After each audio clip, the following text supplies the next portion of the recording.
Ladies and gentlemen, and just like that, Edwin Sifuna, the ODM party secretary general, fell into William Ruto and Raila Odinga's political trap.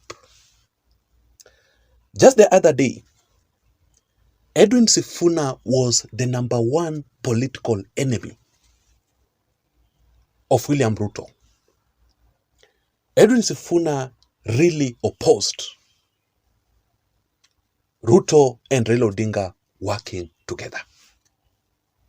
So in this particular video here, let me give you the most shocking details of how President William Ruto appointed Edwin Sifuna directly yesterday to lead the broad-based government MOU deal. And I'll play for you that video. But before we begin, if you're listening to me and you haven't subscribed to this channel, please just take only 1 second or 2 and subscribe so that next time you'll be able to receive more political updates and the best political analysis immediately I upload in this channel. My name is Jason, and of course you are listening to Jason Vibes Radio political channel. Thank you so much for your support. Let us begin right from here. Honestly speaking, ladies and gentlemen, I was expecting Edwin Sifuna, just like Honorable Babu Owino, to boycott yesterday's political events at the KICC during the handshake deal between William Ruto and Raila Odinga. Because just like I said at the beginning of this video, that a few days ago, Edwin Sifuna made it very clear to the public that he cannot and he will never ever work with William Ruto in the broad-based government. And if the ODM party and Raila Odinga will support William Ruto, Ruto will still lose the 2027 elections. These are not my words. This is exactly what Sifuna said. And just to prove this, let me read for you the statement. Sifuna said that even if ODM supports William Ruto in 2027 elections, he will still lose. William Ruto will lose that particular election, even with Raila Odinga's support. Then he says that, listen to this very keenly, we will only enter into alliances with political parties with like-minded. We will not be forced into an alliance with incompetent people. Sifuna had already ruled out completely any handshake or Ruto and Raila Odinga working together ahead of the 2027 general elections. He was really opposing the broad-based government between Ruto and Raila Odinga. Yesterday, Edwin Sifuna appeared before William Ruto and Raila Odinga at the KICC. I noticed that Edwin Sifuna was not chest thumping anymore, like the way he usually does in public, because he was really, really embarrassed to stand in front of William Ruto directly, the man he has been opposing each and every single day. Edwin Sifuna was so humbled. Sifuna was even shaking in front of William Ruto. Just watch this video a little bit. The meaning of this agreement. Welcome, Banasia. Thank you, Senator Ledama, Your Excellency the President, Your Excellency Prime Minister Raila Odinga, Your Excellency the Deputy President, all leaders present here, all protocols observed. My name is Edwin Sifuna. I am the Senator of Nairobi, and I am standing here in my capacity as the Secretary General of the Orange Democratic Movement. Have you seen the body language of Edwin Sifuna in that video? Edwin Sifuna was not comfortable at all standing in front of William Ruto. Sifuna wished the world could open up and just swallow him alive. Because what happened yesterday was really, really terrible for Edwin Sifuna in his entire political career.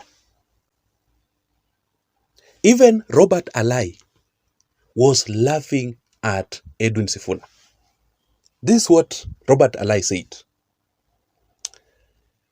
Sifuna wa Wamunyoro can now make noise, we see. He has now understood anapangwa. ODM party iko na wenyewe. Ngoja upangwe. But I was shocked to realize that Edwin Sifuna was secretly appointed by William Ruto and Raila Odinga to lead the broad-based government Memorandum of Understanding deal. The MOU deal. So could there be a possibility that Edwin Sifuna was playing Kenyans during the last minute? How did Edwin Sifuna finally fall into the political trap of Ruto and Raila Odinga? Even though we usually say that in politics there are no permanent enemies, everything in politics is possible. But this one for Edwin Sifuna, I think it's too much. Even Professor Abraham Kithure Kindiki was just watching like a spectator. Kithure Kindiki had no say at all in that event. In fact, Kithure Kindiki was so irrelevant. Did you notice? Kithure Kindiki was so irrelevant in that event. Between Kithure Kindiki and Raila Odinga, who is senior? Should Kithure Kindiki speak first, then invite Raila Odinga to invite William Ruto? That is not okay. It should be Raila Odinga to speak first, then to invite Kithure Kindiki, then Kithure Kindiki as the DP to invite who? William Ruto. That should be the protocol. But Kithure Kindiki was so humiliated to an extent that he was not given a chance to speak outside the KICC when Ruto and Raila Odinga were addressing the Wananchi. Look at these photos. The real reason here as to why Kithure Kindiki was humiliated, it is because Kithure Kindiki was appointed by William Ruto. He was not elected by the people. So he must follow what his bosses are saying. The same way he was appointed, that is the same way Kithure Kindiki will be replaced very soon. That is why somebody was saying that Kindiki is just a caretaker DP. It can be replaced anytime. So I want you to watch this video of Edwin Sifuna.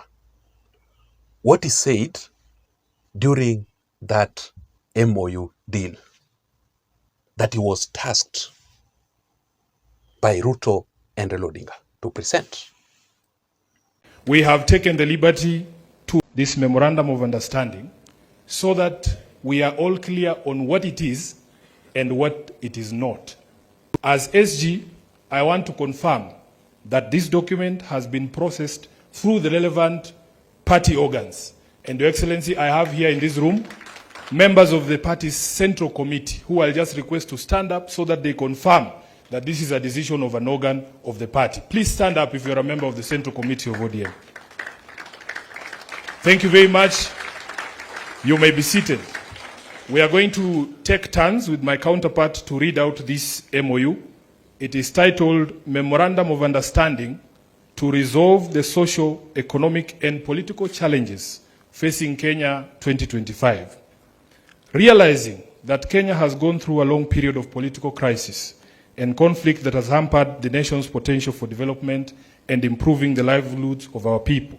Noting that such crises have often resulted into demonstrations by our people demanding their rights, with the state often resulting to brutal suppression of such demonstrations that unfortunately lead to loss of life as well as property. Acknowledging that the nation will not develop without enforcing democratic governance and the rule of law, conscious that the decay in democratic governance is expressed through skewed allocation of resources, ethnic intolerance and marginalization, corruption, and noting that devolution, though intended to strengthen democratic governance and development at the grassroots, is systematically undermined and starved of funds. Now, that is exactly Edwin Sifuna, who has been opposing the broad-based government. Edwin Sifuna will continue to lead the meetings in the implementation of the National Dialogue Committee report. That is what he was appointed to do. What can you say about Edwin Sifuna?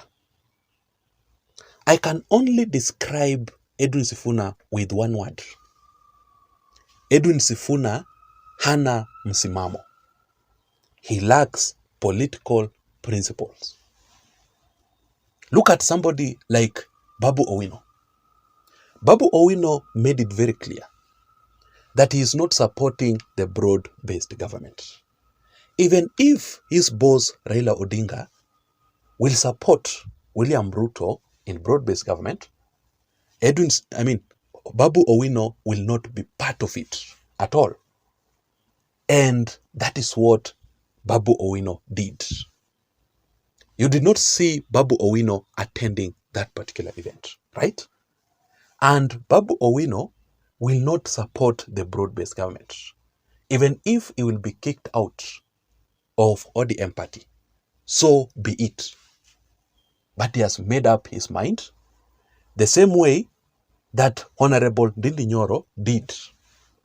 Ndindi Nyoro made it very clear that he cannot impeach the former DP Rigathi Gachagua, even if he will be removed from government positions. You saw what happened to Ndindi Nyoro. He was punished for not being loyal to William Ruto, for not impeaching the DP. He was removed as the chair of parliamentary committee, budget committee in parliament.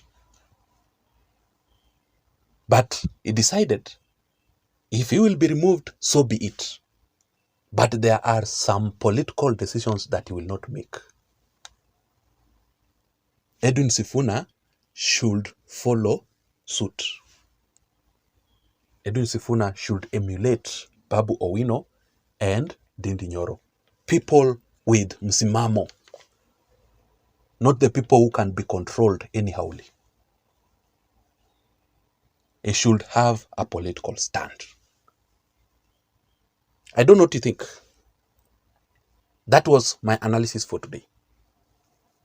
I want to know your opinion in the comment section down below. I'll be going through those comments. Please, don't forget to subscribe to this channel for more political updates. Remember, my name is Jason. I'm out.